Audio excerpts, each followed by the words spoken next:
sekolah di lingkungan PT SDN Pasar, Kecamatan Ciomas, Kabupaten Serang yang terangkum dalam video berikut ini. Selamat menyaksikan. Kita mulai ya Bapak Ibu. Assalamualaikum warahmatullahi wabarakatuh. Waalaikumsalam warahmatullahi wabarakatuh. Rabbi sholli sadri wa yassir li amri wahlul lisani yafqahu qawli. Rabbi zidni ilman warzuqni fahman wa barakatuh. Raditu billahi rabba wa bil islami dina wa bi Muhammadin nabiyya wa rasulah.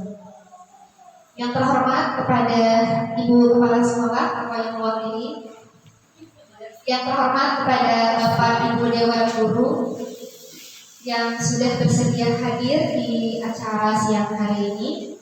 Terima kasih sebelumnya dan mohon maaf banyak merepotkan waktunya. Puji puji syukur kita panjatkan kepada Allah Subhanahu wa taala yang telah melimpahkan keberkahan dan kenikmatan untuk kita semua. Shalawat beriring salam senantiasa tercurah limpahkan kepada baginda kita Nabi besar Muhammad sallallahu alaihi wasallam. Alhamdulillah pada kesempatan kali ini mohon izin saya Mulia Saroh dari calon guru penggerak angkatan 9 dari UPT SDN Pasar Kabupaten Serang Provinsi Banten. Hari ini akan menyampaikan tentang modul 1 teknik 4 yaitu diseminasi budaya positif di sekolah. Dan untuk mengawali acara kita pada siang hari ini, kita buka sama-sama dengan membaca basmalah. Dan dengan tidak mengurangi rasa hormat saya sebelum acara kita mulai dan kita akan membahas terkait dengan budaya positif di sekolah, kita dengarkan dulu sambutan atau nasihat yang akan disampaikan oleh Ibu Kepala Sekolah atau yang mewakili. Kepada Ibu Wulandari dipersilakan. Bismillahirrahmanirrahim. Assalamualaikum warahmatullahi wabarakatuh. Saya hormati Bapak Ibu guru sekalian dan acara khususnya Ibu Oda dan Bu Guru. Alhamdulillahirrahmanirrahim. Wa bihi nasta'in wa ala umuri yawmiddin. Wa sallallahu ala sayyidina Muhammadin wa ala alihi wa sahbihi wasallam. Alhamdulillah pada pada siang hari ini kita bisa berkumpul di sini. Mari kita panjatkan puji syukur kepada Allah Subhanahu wa taala yang telah memberikan kita begitu banyak nikmat, terutama nikmat sehat walafiat. Tak lupa pula kita aturkan salam kepada junjungan Nabi besar Muhammad sallallahu alaihi wasallam. Allahumma shalli ala sayyidina Muhammad wa ala ali sayyidina Muhammad. Mohon izin Bapak Ibu guru semua, saya ditunjuk atau saya diminta untuk mewakili Ibu Kepala Sekolah yang kebetulan hari ini tidak bisa menghadiri acara diseminasi budaya dan mulia dalam rangka pendidikan CGP angkatan 9. Namun dapat kita rasakan semua ya Bapak Ibu, dukungan beliau begitu baik, begitu bagus, bahkan beliau memotivasi kita semua untuk ikut guru penggerak. Beliau memberikan ruang dan waktunya untuk semua guru-guru, memberikan kebebasan, tapi kebebasan yang tentunya bertanggung jawab untuk mengikuti pendidikan guru penggerak, dipersilahkan, ataupun hal-hal yang berhubungan dengan kemajuan atau peningkatan kompetensi diri kita sebagai guru. Karena itu tadi siswa kita saat ini itu kita ada di zamannya digitalisasi, tidak sama seperti zaman kita dahulu ketika sekolah. Jadi kita harus banyak mengembangkan diri, mencari referensi baru untuk mendidik putra putri kita, karena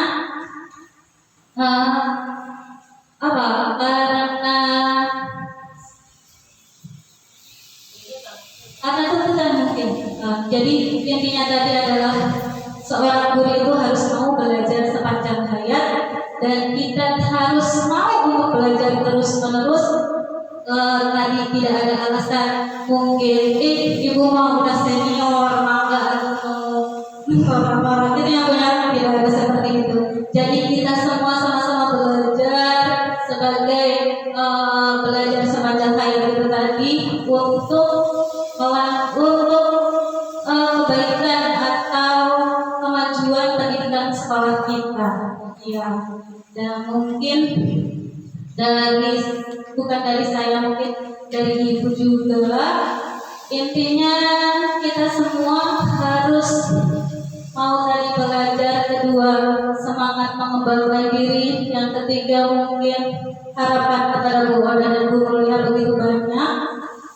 Dari sekian banyak kegiatan yang sudah dilalui, semoga bermanfaat ilmu-ilmu yang sudah dipelajari di pendidikan guru penggerak ini dapat diaplikasikan bukan hanya kepada siswa, bukan hanya di kelas, bukan hanya untuk diri Bu Oda dan Bu Mulia sendiri, tapi untuk teman-teman sejawat kita semua, dan bisa berkembang lebih banyak lagi di luar.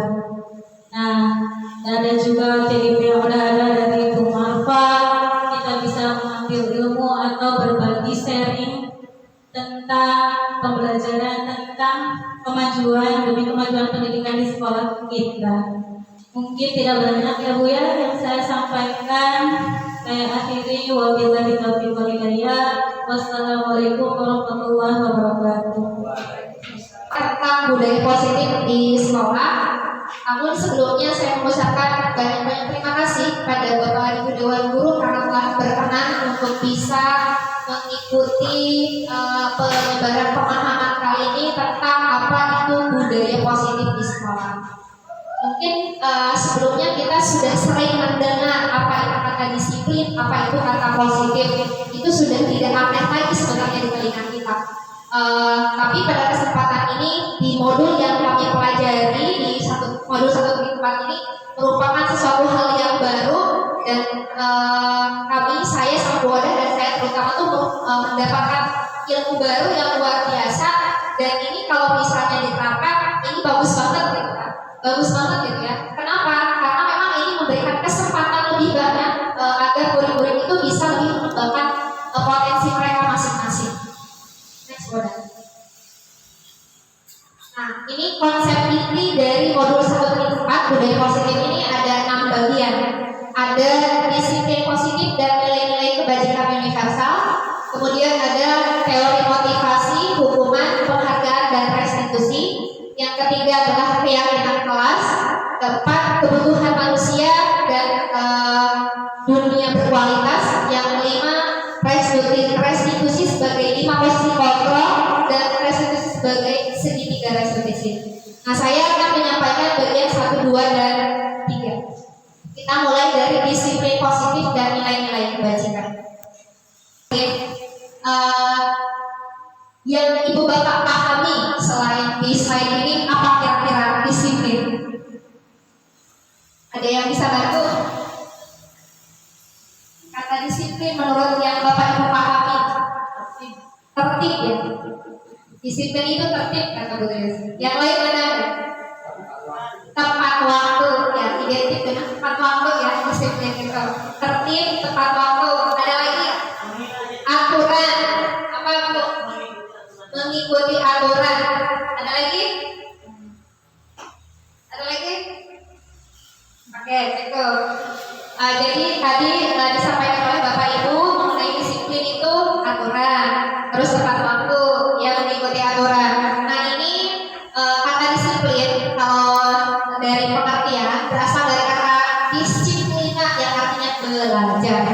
Nah, disiplin mengacu pada disiplin diri, memiliki tanggung jawab terhadap apa yang dilakukannya berdasarkan nilai-nilai yang dia yakini.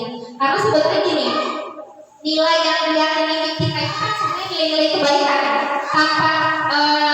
Tanpa disuruh atau diajak-ajak pun sebenarnya jauh dalam lubuk hati kita itu ada nilai-nilai kebaikan ya. Cuma terhadap si nilai-nilai kebaikan itu tidak didengar oleh hati nurani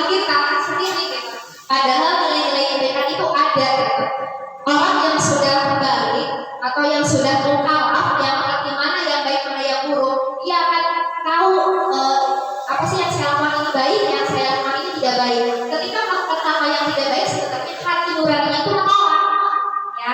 Cuma kadang tadi itu nafsunya lebih besar daripada suara hatinya gitu. Jadi makanya di sini kata-kata disiplin di sini adalah tanggung jawab diri sendiri terhadap apa yang dilakukannya berdasarkan nilai-nilai yang kita yakini. Terus kemudian kaitannya dengan disiplin positif adalah cara penerapan disiplin. Cara penerapan disiplin yang bertujuan untuk menumbuhkan kesadaran serta memberdayakan peserta didik atau murid ya, tanpa imbalan atau tanpa penghargaan, ya, ancaman ataupun hukuman.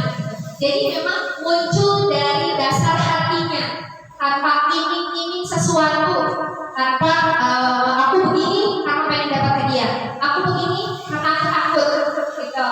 Aku begini nantinya pasti bakal begini, tanpa ada unsur itu. Jadi kesadaran itu muncul dari siswa atau dari murid itu sendiri, gitu. Nah, sebenarnya satu hal lagi untuk di kurikulum 2013 itu penggunaan ke murid itu peserta didik. Kalau sekarang kurikulum merdeka diganti lagi jadi murid, gitu.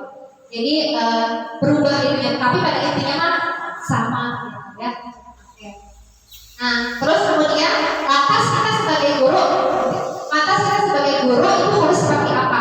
Menciptakan murid yang mempunyai disiplin sehingga perilaku murid mengacu pada nilai-nilai kebajikan yang pada umumnya gitu ya, yang universal dan memiliki motivasi intrinsik.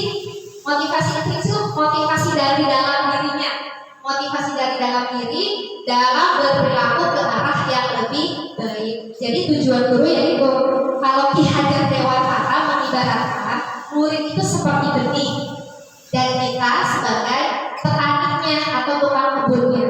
Jadi tugas kita itu apa ya? Nah, ini kita memasuki nilai-nilai kebajikan atau nilai-nilai kebaikan yang universal tadi, yang sudah umum disepakati gitu ya. Baik tidak lepas dari suku, bangsa, agama, bahasa maupun latar belakang lainnya. Ini nilai-nilai kebaikan yang sudah ada. Ya, contoh kalau di profil pelajar Pancasila, terus ada beriman kepada Tuhan Yang Maha Esa, Maha Mulia, mandiri, terus bernalar kritis, berkebinekaan global, terus gotong royong, terus kemudian ada lagi yang sikap murid yang toleransi, terus integritas, mandiri dan lain sebagainya. Terus ada apa lagi namanya tuh, petunjuk hidup. Nah, ini nilai-nilainya. Baca atau Bapak Ibu? Enggak ya?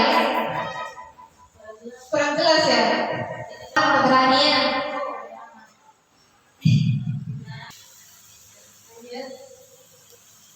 Nah, kemudian tadi kita sudah mengenal berbagai macam nilai-nilai kebaikan atau nilai-nilai kebajikan yang universal. Kita lanjut ke teori motivasi. Nah, motivasi perilaku manusia itu ada dari unsur dari dalam, dari diri, ada unsur yang dari luar, gitu ya. Tapi pada intinya manusia berperilaku itu pasti ada yang memotivasinya, pasti ada yang menjadi apa sih tujuannya nih, aku gini nih mau ngapain, mau kemana, kenapa gitu ya. Jadi ada motivasi tersendiri dari setiap perilaku yang manusia lakukan. Yang pertama, perilaku manusia itu motivasinya adalah untuk menghindari ketidaknyamanan atau hukuman. Kadang kan kita berperilaku atau melakukan sesuatu karena memang menghindari ketidaknyamanan itu. Kan setiap orang pasti pengen mau nyari aman, mau nyari nyaman, itu yang dicari kan gitu. Nah, itu motivasi dari dalam diri ketika berperilaku. Yang kedua, untuk mendapat imbalan atau penghargaan dari orang lain. Kalau bahasa agama mungkin kayak riya gitu ya. Nah, ini juga sebenarnya motivasi berperilaku tuh karena memang ingin dipuji, mungkin karena ingin dihargai, karena ingin mendapat sesuatu penghargaan gitu. Nah, yang ketiga, motivasi perilaku manusia yang ketiga adalah untuk menjadi orang yang diinginkan dan menghargai diri sendiri dengan nilai-nilai yang dia percayai. Nah, ini motivasi eksternal, ya. Motivasi, bisa motivasi sendiri, bisa motivasi dari luar atau dari dalam. Ingin menghargai dirinya sendiri, ketika berperilaku tuh ingin menghargai dirinya sendiri dengan ini adalah tentang hukuman, penghargaan, dan restitusi. Kalau melihat di sini, saya mau tanya dulu, kalau hukuman sepengetahuan Bapak Ibu apa pasti dihukum gitu ya? Datang terlambat dihukum. Oke, semuanya hukuman. Dihukum ya seperti itu. Ada lagi? Balasan apa yang sudah dia lakukan gitu. Jadi itu adalah hukuman. Ketika melakukan sesuatu hal yang melanggar dihukum. Ya emang balasan kan? Balasan. Oke. Terus ada konsekuensi, ada restitusi. Sekarang kita bahas satu-satu tentang hukuman. Nah, ini kaitannya dengan murid ya Bapak Ibu ya. Kaitannya dengan murid, hukuman, penghargaan, dan restitusi. Ya, pertama hukuman. Hukuman itu tadi kan kata Pak Pani balasan, kata tulis balasan. Terus ketika melakukan kesalahan hukuman dihukum. Nah, makanya hukuman itu pertama bersifat tidak tersalah dan dipanggil oleh gurunya. Mereka tuh nggak tahu sebenarnya apa yang terjadi sama dirinya ketika gurunya menggunakan hukuman itu. Hukuman apa yang diberi gurunya dia nggak tahu, nanti efek buat dia juga nggak tahu. Lalu kemudian bersifat satu arah. Kenapa bersifat satu arah? Itu hanya dari guru ke murid, ya kan? Hukuman itu dari guru ke murid satu arah. Nah kemudian hukuman itu bisa berupa fisik atau psikis. Kalau berupa fisik mungkin lebih kayak apa ya? Nanti ada contoh-contohnya ya. Kayak misalnya berjemur gitu ya, atau misalnya push up gitu. Suruh bersihin toilet itu pakai fisik bukan ya? Nah, kalau ke psikis berarti mungkin melalui omongan ya, mungkin secara verbal gitu. Seperti itu ya. Nah, itu tentang hukuman. Nah, kemudian konsekuensi. Konsekuensi ini pertama, dia terencana atau disepakati. Yang kedua, sudah dibahas dan disetujui oleh murid. Nah, tapi umumnya bentuk konsekuensi itu dibentuk oleh guru tanpa melibatkan murid. Jadi misalnya kalau kamu datang terlambat, gitu ya, konsekuensinya kamu gak ikut pelajaran Bapak sampai istirahat. Gitu konsekuensinya gitu. Jadi kalau tadi perbedaannya, kalau hukuman itu langsung diberi oleh gurunya tanpa murid tahu dia mau diapain gitu. Tapi kalau konsekuensi, murid sudah tahu apa yang akan dilakukan oleh gurunya karena dia melakukan kesalahan. Belum kesepakatan Bu. Kalau yang konsekuensi itu hanya dari gurunya. Tapi murid sudah tahu ketika saya melanggar ini pasti hukumannya ini. Kalau tadi yang hukuman, murid nggak tahu apa yang akan dia terima karena dia melakukan kesalahan, gitu ya. Itu yang konsekuensi. Nah, makanya di sini umumnya dibentuk oleh guru atau sekolah. Murid sudah mengetahui sebelumnya konsekuensi yang akan diterima bila ada pelanggaran. Kalau tadi kan hukuman bersifat satu arah, murid tidak tahu apa yang akan terjadi. Gitu. Itu perbedaannya. Nah, sekarang kita masuk ke restitusi. Nanti lebih dalamnya nanti sama Ibu CGP berikutnya. Nanti restitusi. Nah, masuk ke restitusi. Restitusi itu apa sih? Nah, ini adalah apa ya? Proses menciptakan kondisi bagi murid untuk memperbaiki kesalahannya, memperbaiki kesalahan mereka. Gitu. Terus yang kemudian restitusi juga itu bagian dari proses kolaborasi antara guru dengan murid. Kalau tadi kan yang pertama hukuman satu arah, hanya dari gurunya aja. Kalau yang kedua sebenarnya murid sudah tahu akan akibat yang dia terima, gitu. Tapi bukan hasil dia, tapi hasil gurunya. Kalau yang restitusi ini dua belah pihak dilibatkan, guru, murid, gitu. Ya, jadi di sini adalah proses kolaborasi antara guru murid dan guru ngajarin muridnya untuk mencari solusi dalam masalahnya. Gitu. Jadi ketika melakukan kesalahan, murid itu ditanya dengan nanti 3 jenis proses restitusi. Nanti di situ murid sendiri yang melakukan pelanggaran, yang melakukan masalah, tapi guru menggali dari dia sendiri solusi apa yang bisa dia ambil ketika dia melakukan kesalahan gitu.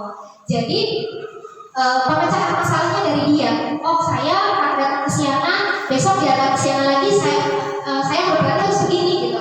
Jadi jalan keluar atau problem solvingnya itu dari si murid. Kalau guru sifatnya ngarahin gitu ya, dan membantu murid berpikir tentang orang seperti apa yang mereka inginkan. Jadi makanya kita dalam restitusi ini lebih memberikan kesempatan kepada murid gitu, bahwa setiap orang melakukan kesalahan, setiap orang itu wajar melakukan kesalahan. Yang penting tidak diulang dan meminta maaf, tidak mengulangi kesalahannya lagi, dan si murid diajak untuk mencari solusi atas apa yang dia lakukan. Gitu, itu restitusi. Kemudian di sini ada beberapa beberapa teori penghargaan. Apa sih namanya?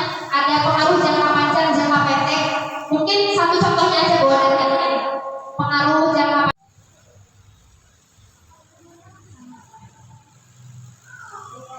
Jadi kalau menurut salah satu kelompok, sebenarnya penghargaan itu bentuk ketidakpercayaan guru sama muridnya. Ternyata bisa seperti itu gitu. Kenapa? Karena itu kan bagian dari apa ya? Kita ngajak murid gimana caranya supaya anak ini mau dengan embel-embel tertentu gitu. Jadi sebenarnya kalau salah satu kelompok itu mengatakan bahwa penghargaan itu sebenarnya bentuk ketidakpercayaan dari guru kepada murid gitu sebenarnya. Karena bisa jadi ketika misalnya si guru kelasnya, ketika anak-anak berhasil mendapatkan nilai tinggi, dikasih hadiah misalnya ya, nanti besoknya lagi ketika dapat nilai gede lagi dan dikasih hadiah, maka dia akan kecewa gitu ya. Nah, terus di sini, penghargaan efektif ketika kita menginginkan seseorang melakukan sesuatu yang kita inginkan dalam jangka waktu pendek. Nanti ke depannya pasti dia akan menuntut lagi gitu, lagi dan lagi. Oke, lanjut Boda.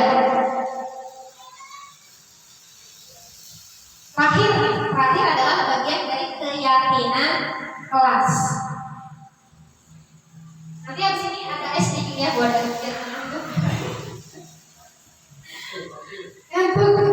Oke, Bapak Ibu, yang terakhir materi dari saya adalah tentang keyakinan kelas. Tentang keyakinan kelas. Mengapa keyakinan kelas bukan peraturan kelas? Apa bedanya? Rupiah, biar ngantuk. Rupiah. Iya, keyakinan kelas sama peraturan yang ibu tahu peraturan itu apa Bu? Peraturan adalah segala sesuatu yang harus dilaksanakan. Ya, sepengetahuan Pak ini, mengapa keyakinan kelas tentang peraturan kelas? Kenapa peraturan? Kan kita belum berbicara tentang keyakinannya ya. Dari peraturan itu kita yakin kelas kita itu akan tertib. Oh kita. Dari peraturan itu kita yakin gitu ya. Aman, Oke, siap. Damai, sejahtera, aman, sentosa. Iya. yakin sudah nyaman. Ya, kadang kan kita buat di kelas itu adalah peraturan kelas. Di sekolah kita buat peraturan sekolah dengan harapan dan tujuan anak-anak disiplin tadi itu kan. Ya. Nah, gitu. Terus lantas apa kaitannya dengan keyakinan? Apa yang membedakan? Kita akan bahas poinnya di sini. Gitu. Nah, jadi alhamdulillah dengan ikutin CGP kita jadi tahu gitu ya. Ternyata selama ini cara kita ke anak itu banyak sekali salahnya gitu. Ya, tahunya gitu. Ya, bukan. Jadi kalau ini bedanya, peraturan itu kadang gurunya yang buat, ya kan?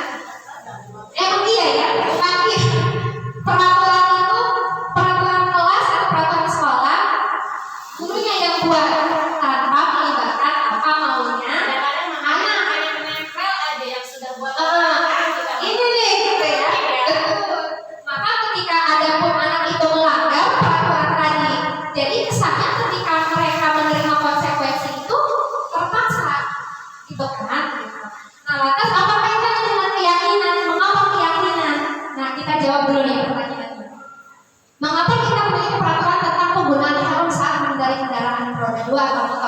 Jawabannya adalah untuk keselamatan. Makanya Bapak Ibu mau kan pakai helm? Kadang itu kan sesuatu hal yang diyakini itu benar. Kepercayaan yang diyakini itu benar. Kemana nanti masuknya ke nilai-nilai kebajikan yang tadi sudah kita bahas sebelumnya kan? Nilai-nilai kebaikan tadi kan universal dan itu sudah diyakini semua orang, lintas agama, lintas organisasi, lintas suku bangsa. Pasti semua orang tuh nilai-nilai kebaikannya itu gitu. Nah, kalau kaitannya dengan kelas, kalau tadi peraturan gurunya yang buat, maka keyakinan kelas ini adalah guru dan murid yang berkolaborasi. Dari nilai-nilai kebaikan yang sudah diyakini tadi, gitu ya, kita beri kesempatan kepada anak murid kita. Apa yang keyakinan kebaikan yang mana yang mau kamu ambil untuk kebaikan kelas kita, gitu loh. Jadi mereka dilibatkan dalam kegiatannya. Gitu. Ya. Nah, di sini nilai-nilai keselamatan atau kesehatan inilah yang kita sebut dengan keyakinan. Saya yakin kalau pakai helm selamat. Saya yakin kalau pakai masker ketika COVID saya terbebas dari polusi. Gitu. Itu nilai keyakinan. Ya, terus bahwa di sini keyakinan seseorang akan lebih memotivasi seseorang dari dalam, karena dia meyakini itu, gitu. Beda dengan peraturan, karena bukan dari keyakinan dirinya, tapi keyakinan gurunya, gitu. Bukan keyakinan si anak. Gitu. Lanjut. Nah, sekarang kita ke cara bagaimana membentuk keyakinan kelas. Jadi bikinnya bukan peraturan kelas, tapi keyakinan kelas. Jadi kalau peraturan kelas tadi itu gurunya yang membuat, tapi kalau keyakinan kelas, guru dan murid yang berkolaborasi. Iya, makanya disebutnya nanti keyakinan kelas atau kesepakatan kelas. Ujungnya. Bagaimana caranya pembentukannya? Nah, di sini ada cara-caranya. Cuma ini lebih umum ya. Saya mungkin jelasin versi saya aja ya. Mudah-mudahan nanti benar gitu. Nanti mohon koreksi dari Ibu GP yang senior ya. Ibu PP. Jadi membentuk keyakinan kelas itu pertama, ketika kita di kelas kita kenalkan dulu nilai-nilai kebaikan yang tadi tuh yang universal tadi. Coba nilai itu kan sesuatu yang sebagai tolak ukuran ya. Itu pengertian nilai itu sebagai standar, sebagai ukuran kebaikan. Dijelasin dulu ke anak-anak nilai-nilai kebaikan itu gini. Yang kamu tahu nilai kebaikan apa yang sudah kamu tahu tuh anak-anak suruh nyebutin. Kalau udah tahu, udah nyebutin, kira-kira nilai di kelas kita apa nih yang mau kita pakai buat kelas kita. Nanti anak dikasih kertas atau dikasih apa ya, sticky note gitu boleh gitu untuk untuk mengusulkan apa yang mereka mau gitu ya, untuk mengusulkan apa yang mereka mau usulkan gitu. Jadi setelah menjelaskan tadi itu nilai-nilai kebaikan yang mau diambil ya, setelah disampaikan ke anak-anak, nanti anak-anak suruh nyebutin nilai kebaikan mana aja nih yang mau kamu usulin, yang mau kita pakai di kelas kita, yang cocok di kelas kita. Saya udah coba waktu itu awal tahun ajaran di kelas 3 sama kemarin di kelas 6. Nah ini contohnya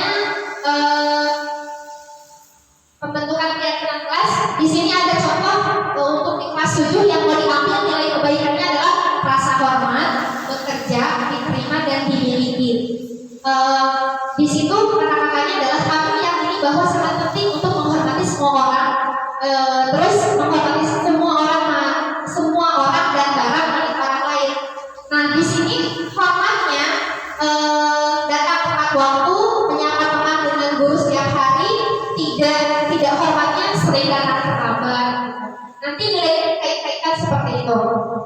Nah terus setelah anak disuruh menuliskan apa yang mereka mau sampaikan, nilai-nilai kebaikan apa yang mereka ambil untuk kelasnya, itu disuruh nempel satu-satu. Mungkin kalau untuk kelas 1 nanti tekniknya ada lagi karena mereka masih ini kan, jadi harus ada pendampingan khusus.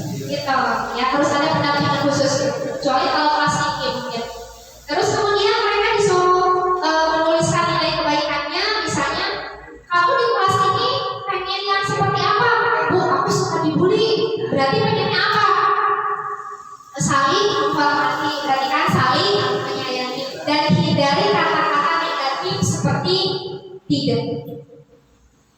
Misalnya tidak membuli ganti dengan saling menyayangi gitu, atau saling menghormati. Nah itu langsung tulis tuh di kertas. Nanti kalau udah ditempel, sudah ditulis di kertas, ditempel di papan tulis atau di mana aja lah medianya. Setelah anak semua menuliskan, diambil kesimpulan, ambil kakak yang paling banyak, yang mana yang mau diambil, gitu. Setelah itu selesai, baru itu berarti itu nilai-nilai yang diyakini atau yang disepakati di kelas. Kemarin saya udah buat di kelas 6, gimana ini tadi?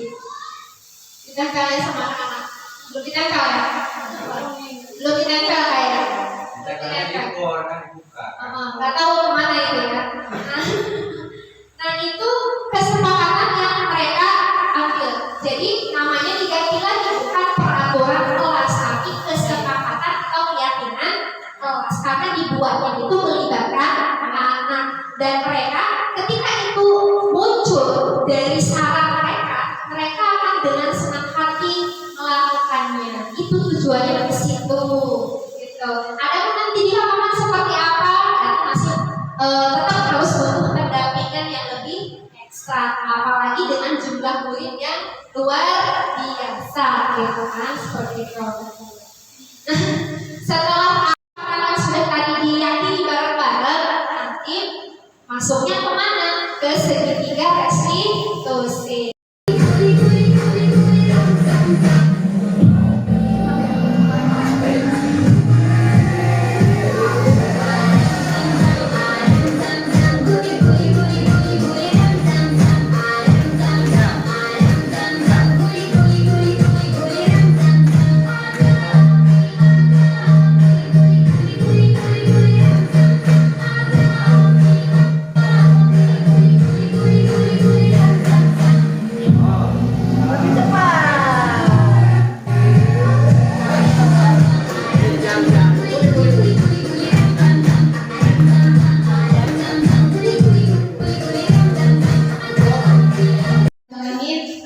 Terima kasih Bapak Ibu telah bersedia mendengarkan kami berceloteh di sini.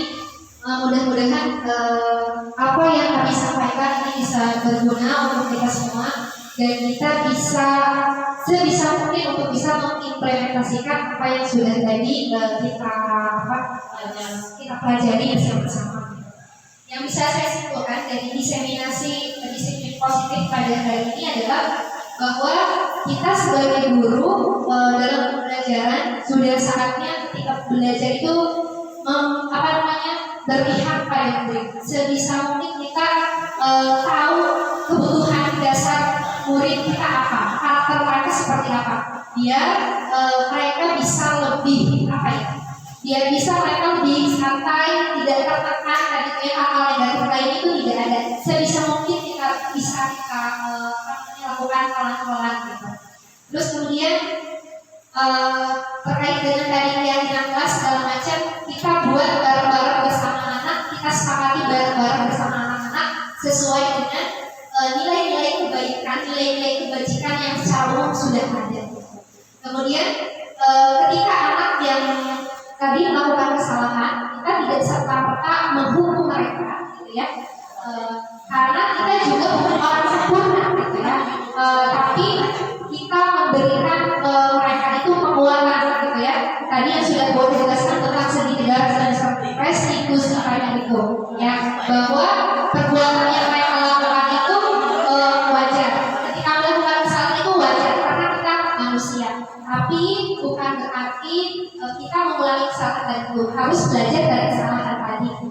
Setelah kita tanyakan itu, baru kita masuk ke kesepakatan atau keyakinan kelas mana yang dilanggar. Setelah itu kita tanyakan untuk mereka, kira-kira solusinya gimana nih biar kamu nggak kayak gini lagi. Kita mulai lagi ke mereka tuh, biar nggak kayak gini kamu harus gimana. Jadi mereka yang buat masalah, mereka diajari cara mencari solusi sendiri, seperti itu. Jadi sebisa mungkin kita hilangin tuh kita yang sebagai penghukum, kita yang sebagai pembuat merasa bersalah, gitu ya. Karena memang ya anak itu kena mental, gitu ya, dan itu khawatir mempengaruhi kebutuhan psikis mereka. Dan budaya positif ini bisa kita kembangkan bareng-bareng di sini untuk kemajuan pendidikan ya untuk murid-murid kita gitu. Biar nilai-nilai kebaikan tadi itu menjadi budaya, biar terbiasa dan ketika itu hadir dari lubuk hati mereka tanpa paksaan, mereka akan melakukannya dengan senang hati. Dan saya ingat banget satu kalimat yang tadi saya sudah katakan, kita sudah dewasa aja. Yang kita ingat dulu ketika kita belajar adalah bukan cara guru mengajar, bukan, tapi cara perilaku gurunya terhadap kita, sikap gurunya terhadap kita. Itu yang kita ingat-ingat gitu. Pasti yang kita ingat tuh kalau lagi hafalan nggak bisa spread gitu ya. Itu yang paling kita ingat banget kan gitu ya. Kalau saya itu yang memori yang paling terngiang-ngiang itu ketika ada hubungan dari guru gitu. Jadi dengan belajar seperti ini maksudnya jadi punya wawasan baru, punya hal baru, ya sebisa mungkin kita hindari posisi guru sebagai penghukum. Kita larinya ke sebagai manajer. Bagusnya seperti itu, teorinya seperti itu. Mudah-mudahan kita semua bisa menerapkannya, bisa mengimplementasikannya bareng-bareng. Assalamualaikum warahmatullahi wabarakatuh. Selamat siang, salam sejahtera bagi kita semua. Saya Nur Rohani dari SD Pasar, guru kelas. Setelah kemarin ada acara diseminasi atau pemaparan budaya yang dipandu oleh Ibu Mulia Saro MPD, sehingga kami sangat paham dan leluasa untuk membuka hati dan pikiran kami untuk berkomunikasi, kolaborasi dan interaksi dengan anak didik kami.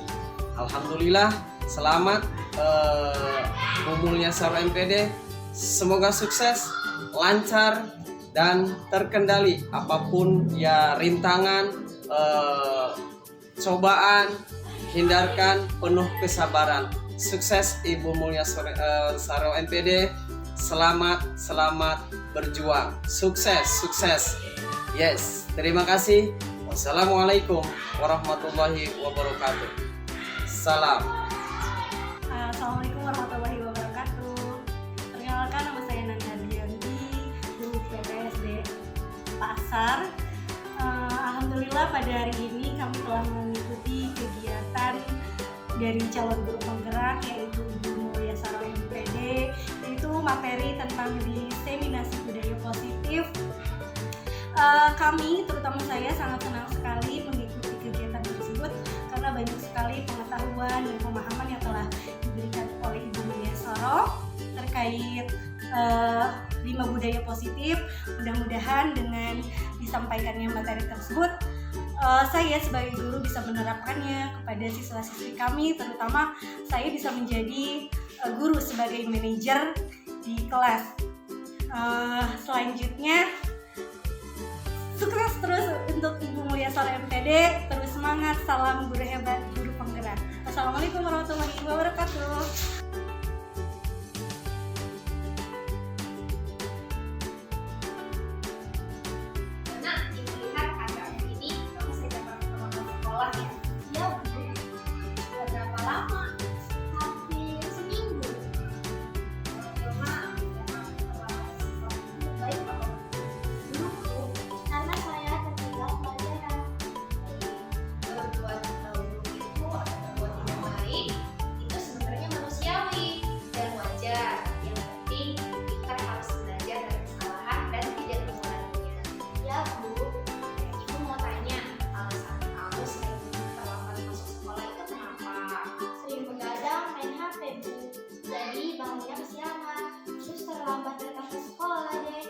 Oh begitu. Tapi kamu tahu kan kalau terlambat ke sekolah itu tidak sesuai dengan keyakinan kelas kita? Ya Bu. Keyakinan kelas yang mana yang dilanggar? Ya Bu, melanggar kesepakatan kelas disiplin waktu. Oke, menurut kamu kesepakatan kelas disiplin itu penting nggak? Penting Bu, karena bisa menghargai diri sendiri dan orang lain. Ya betul sekali. Disiplin bisa menghargai diri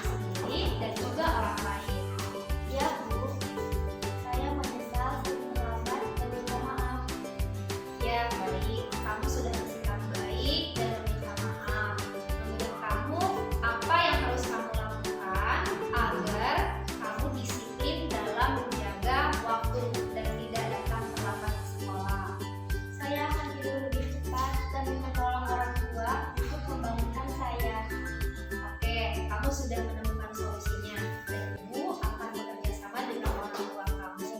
Terima kasih Yona. Ya, sama-sama ibu. Assalamualaikum warahmatullahi wabarakatuh. Nama saya Felis Yona, kelas 6B. Terima kasih Bu Mulia, saya sudah diajak diskusi. Saya senang sekali. Saya bisa menemukan solusi atas kesalahan saya. Saya akan lebih rajin untuk sekolah dan tidak terlambat lagi. Assalamualaikum warahmatullahi wabarakatuh. Assalamualaikum warahmatullahi wabarakatuh.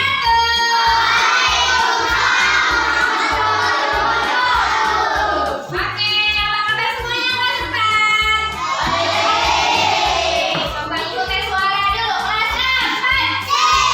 Kelas 4.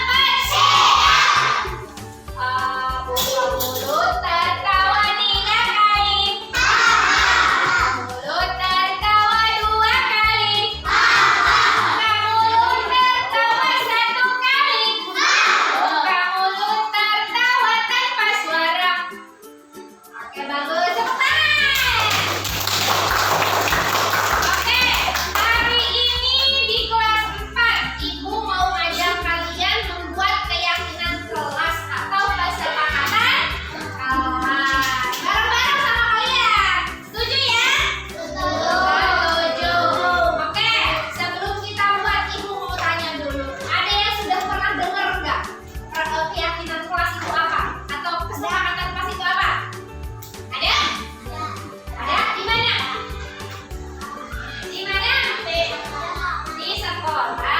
Nah, kesepakatan kelas atau keyakinan kelas kalau dulu itu kita kenal dengan peraturan sekolah atau peraturan kelas. Sudah pernah dengar? Coba di kelas 4 sama wali kelasnya sama Pak Hani, udah ada belum peraturan kelasnya? Belum ya? Belum ada ya? Nah, kita akan buat kesepakatan kelas atau keyakinan kelas yang dulu disebutnya peraturan kelas. Kita ganti tuh ya peraturan kelasnya dengan kesepakatan kelas. Kalau dulu peraturan kelas nanti kalian takutnya terpaksa menjalaninya ya. Tapi kalau kesepakatan kelas, kalau keyakinan kelas, nah itu dari kalian masukannya. Nanti Ibu kasih tahu tuh contohnya kayak gimana tuh Bu keyakinan kelas. Nah, kita berawalnya dari hal-hal yang baik atau sifat-sifat terpuji yang sudah kamu tahu. Ya, coba satu orang siapa yang membantu Ibu perilaku yang baik itu contohnya kayak gimana?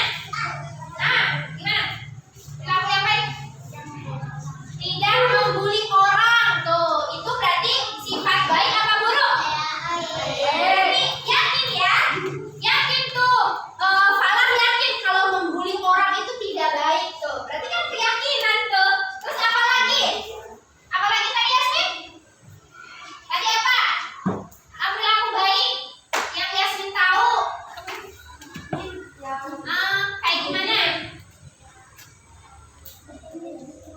Tidak memilih-milih teman. Berarti artinya Yasmin meyakini kalau pilih-pilih teman itu tidak baik. Berarti harus berteman dengan semuanya. Oh, dari barisan sini tadi ini udah, perwakilan ini udah. Sekarang dari sini. Coba, apa lagi?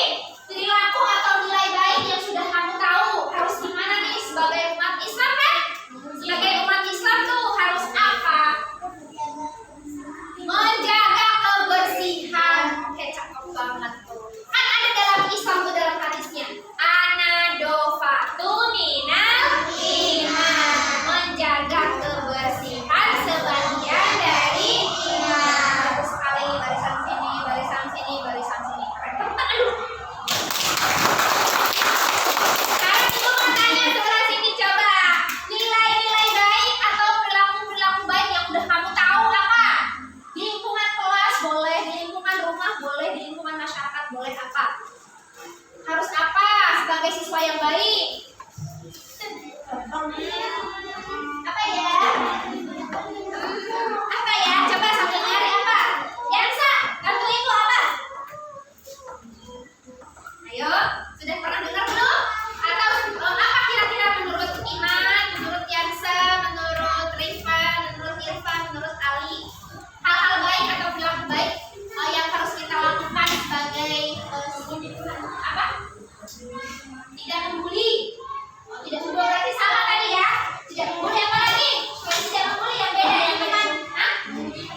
memuji teman.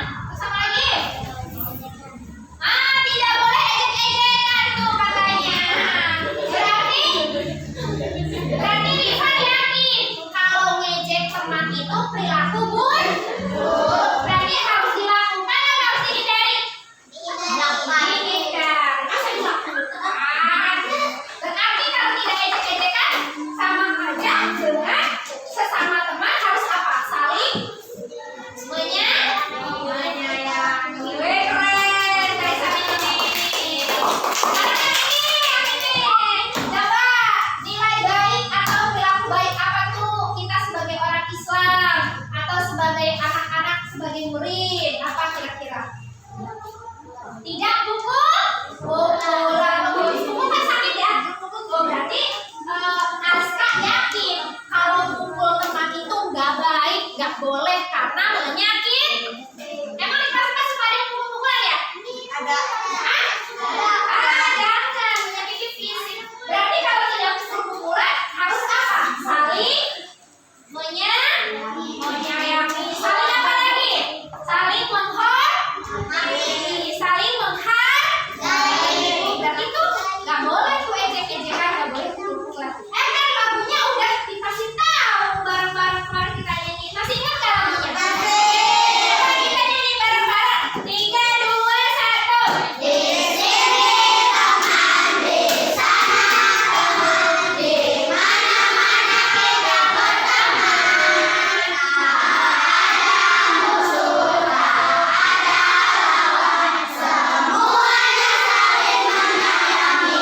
Tidak ejek-ejekan, tidak pukul-pukulan, saling tolong dan sayang dengan teman. Tidak ejek-ejekan, tidak pukul-pukulan, saling tolong dan sayang dengan teman. Oh, di situ ada nilai-nilai baiknya enggak? Saling sayang dengan teman. Tidak ejek-ejek, tidak pukul-pukul. Nah, sekarang kita akan buat nih kesepakatan di kelas 4 ini. Nilai-nilai baik atau perilaku-perilaku baik yang sudah kalian yakini dan itu tidak boleh dilanggar, harus dilakukan. Apa kesepakatannya secara bersama? Ibu akan bagiin ini nih. Ini namanya sticky notes. Nanti kalian, menurut kalian nih, kesepakatan apa atau nilai keyakinan apa yang harus disepakati, yang mau disepakati di kelas 4. Nanti tuangin ke sini ya, tulis di sini. Nanti tempel di papan tulis. Ibu bagiin satu-satu ya. Ayo, sobek. Ini satu. Ini Bu, suka yang kuning apa yang hijau? Yang biru.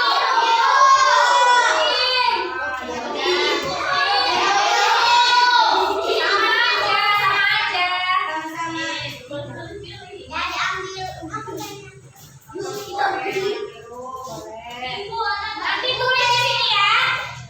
Nilai baik apa yang mau kamu yakini apa yang mau disepakati di kelas ini. Kelas ini tuh harus apa, mau apa? Satu aja, jangan banyak-banyak. 10 ya? 10. Masya Allah. Satu aja ya. Satu atau dua boleh. Mau 10? Enggak. Ya udah, nggak apa-apa. Satu atau dua boleh. Ininya kalau nggak cukup pakai yang kuning ya.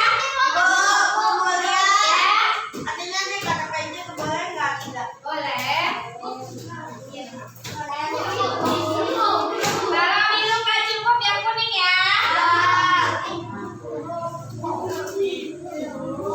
Satu-satu bagian, tenang guys, pemirsa, tenang. Tuh habis deh hirupnya. Iya, boleh. Iya.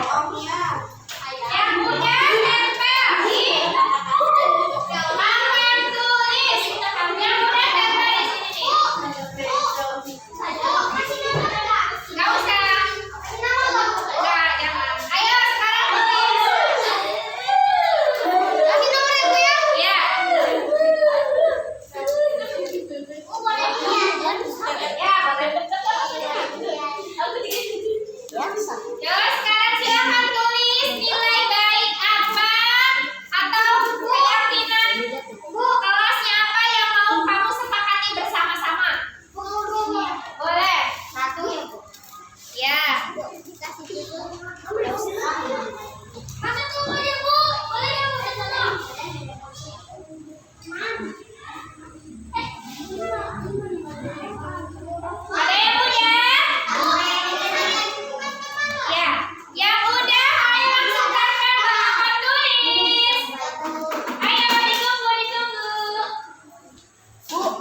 Sebentar lagi Bu. Salah. Bu. Yang cantik kayak yang nulis ya. Bu, ayo yang udah. Mbak, kayak gini Bu. Gak usah apa dicoret aja. Bu, ini Bu. Boleh Bu ya. Bu,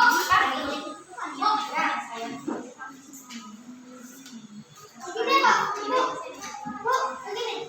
Ya. Bu, kayak gini Bu. Ya, ayo yang udah tempelin ke papan tulis.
Gini.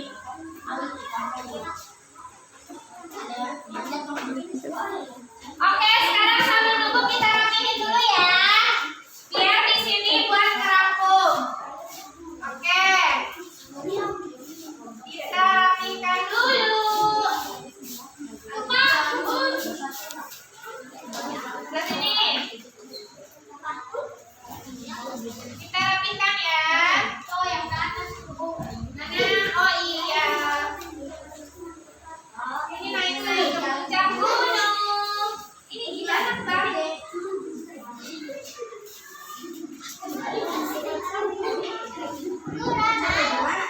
Di mana aja? Bang, maunya di mana?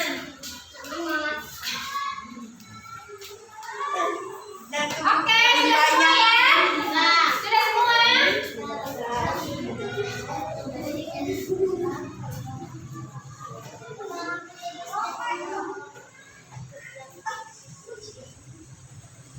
Oke, kalau udah semua, sekarang kita rangkum nih, ya.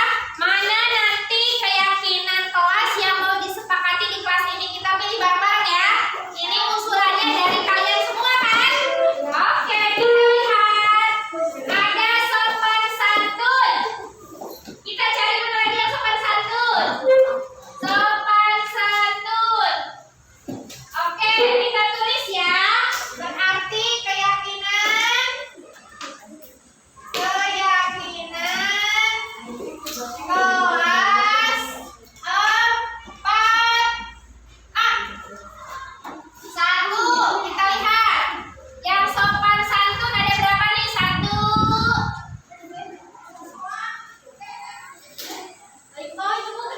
Ada ya? Ada ya? Oh, ini ada nih, dua. Oke, sopan santun setuju nggak? Mau disepakati nggak? Sopan santun mau disepakati nggak? Yang setuju?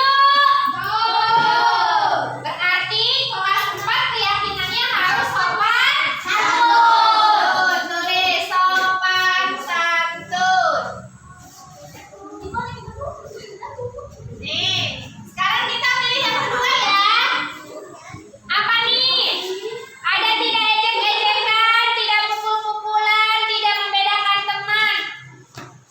Terus coba yang tidak ejek-ejekan banyak kan nih?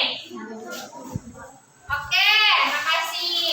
Oh, ini banyak nih, tidak ejek-ejekan. 1, 2, 3, 4. Ini hampir rata-rata tidak ejek-ejekan. Terus tidak membeda-bedakan teman. Tidak membuli, sama tidak ejek-ejekan. Saling menyayangi, saling menghormati. Ini ibu tanya, kalau tidak ejek-ejekan, tidak membeda-bedakan teman, kan di sini ada yang kita ambil yang kalimat positifnya. Berarti saling apa? Saling menyayangi dan menghormati. Setuju? Setuju. Berarti di kelas 4 harus saling menyayangi, harus saling menghormati satu sama lain. Kita tulis ya. Saling apa tadi? Menyayangi dan menghormati. Kita cari lagi yang lain. Apa nih? Ini halo.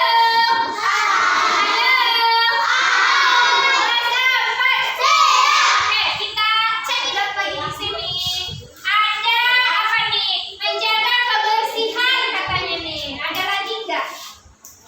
Menghormati guru, tadi udah saling menghormati ya. Menyayangi guru udah saling menyayangi. Ada lagi nih, menjaga kebersihan, saling tolong menolong, saling menghargai. Menghargai ada nggak? Menyayangi, menghargai. Oke, menghormati udah menghargai. Berarti di sini yang disepakati apa? Menjaga kebersihan. Tadi banyak tuh dari kalian yang berpendapat menjaga kebersihan. Kita masukin. Menjaga kebersihan. Berarti kelas 4 kelasnya harus bersih. Tidak ada yang buang sampah di kelas. Sepakat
Dari SDN Pasar. Saya